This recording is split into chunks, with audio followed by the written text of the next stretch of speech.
Je me présente, Fouad Raoui, juriste social. Mais c'est indifférent ce que je vais dire. Je fais cette petite vidéo pour, à ma petite échelle, euh, alerter sur ce qu'il se déroule au Soudan, où une junte militaire, un conseil militaire, dirigé par Abdel Fattah Bourhan et son numéro 2, Mohamed Hamdan Daglo dit Emiti, ont réprimé de façon abjecte euh, des protestataires, des manifestants qui réclamait en fait davantage d'ouverture, qui réclamait un régime démocratique. Le 3 juin dernier, à Khartoum, il y a eu 150 morts, un véritable massacre. Et je fais cette vidéo pour tout simplement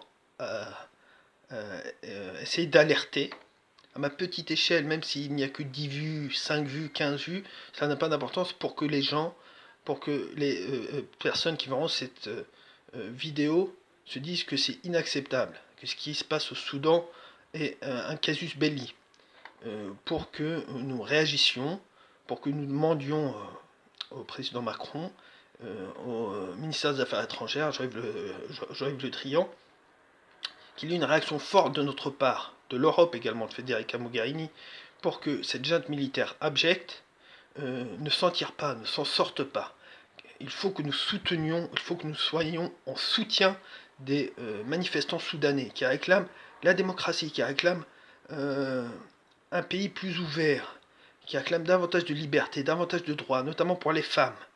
Et il me semble que c'est extrêmement capital. Le Soudan est un pays à la fois arabe et africain, et un pays qui compte, qui est en fait à la bordure du monde arabe et du monde africain. C'est la frontière.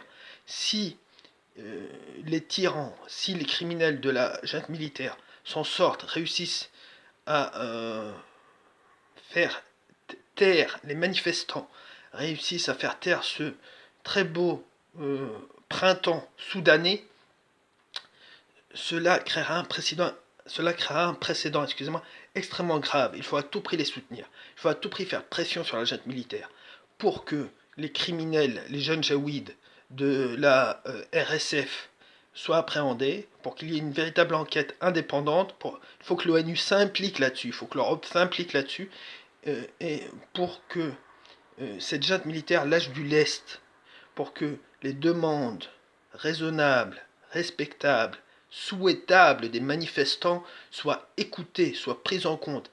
Ils veulent davantage d'ouverture, ils veulent la mise en place d'une transition entre 2 et 4 ans, avant des élections libres, et transparentes, où enfin des élus choisis par le peuple seront à la tête du Soudan. C'est ce dont le Soudan a besoin, c'est ce dont l'Afrique a besoin, c'est ce dont les pays arabes ont besoin. Le Soudan doit être un modèle, le Soudan doit être un exemple pour cela. Et c'est en ce moment que nous devons soutenir les manifestants, c'est en ce moment que nous devons leur montrer notre sympathie, c'est en ce moment que nous devons faire pression sur la junte militaire, sur Bourhan et son numéro 2, Emiti, qui est un criminel de guerre, qui a fait des crimes abominables au Darfour et qui continue aujourd'hui à Khartoum. Il y a eu des viols, des jeunes filles, des enfants ont été violés à Khartoum. Il y a eu des morts, il y a eu un massacre, 150 morts. Nous ne pouvons pas laisser faire cela. Si nous laissons faire cela, c'est un blanc-seing donné à tous les dictateurs, à tous les tyrans du monde. Donc voilà, je voulais faire cette vidéo pour dire plein soutien au mouvement démocratique soudanais, plein soutien aux manifestants soudanais, plein soutien à l'association des professionnels soudanais qui chapeautent cette protestation et ces manifestations, qui sont composées de médecins, d'avocats, d'architectes, de professionnels de la santé.